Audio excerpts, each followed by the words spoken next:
Dobro večer Zagrebe danas, 11.11.2007. godine. Govori vam doktorica Denisa Legac.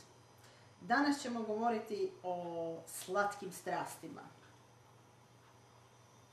Koliko puta ste joj prišli i rekli ne? Otišli od nje, pa joj ponovno prišli, pa opet otišli od nje, i nakon toga ste ponovno prišli, proždrli ju strastveno i osjećali se krivi, katastrofalno krivi. Zato što ste voljeli. I ona će vam se smješkati dalje u vašoj unutrašnjosti. A nije vam bilo potrebno. Ili se možda još dogodila gora stvar. Krenuli ste ka jednoj. Rekli ste joj ne. I vidi vraga šta se dogodilo, od jedne su nastale 3. Ne 3, nego 4. Ne 4, nego 5.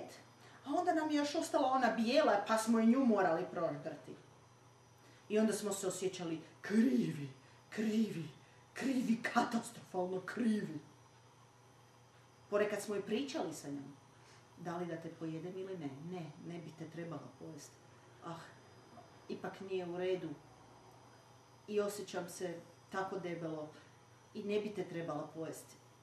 I na kraju se više niste znali tko koga jede, da li ona vas, ili možda je ona on, ili vi nju.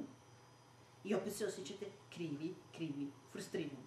I na osnovu tih frustracija i krivnje šta napravite? Uzmete cijeli tanjur i krenete jesti. Dakle, ukoliko želite promijeniti svoj obrazac ponašanja impulsivnog prejedanja, bilo da se radi ujutro, popodne ili na večer, bili ste na milion dijeta i niste uspjeli.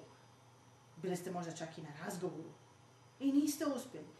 Bili ste na dijeti po krvnim grupama, bili ste na Atkinsove, bili ste na ovoj, bili ste na prijateljičnoj, bili ste na susjedovoj dijeti, bili ste na dijeti gospođe iz Sesveta. Bili ste na različitim dijetama i nijedna vam nije uspjela. Dapače, čak ste sad na dijeti i ne uspijeva vam. I pun vam je kufer svega toga.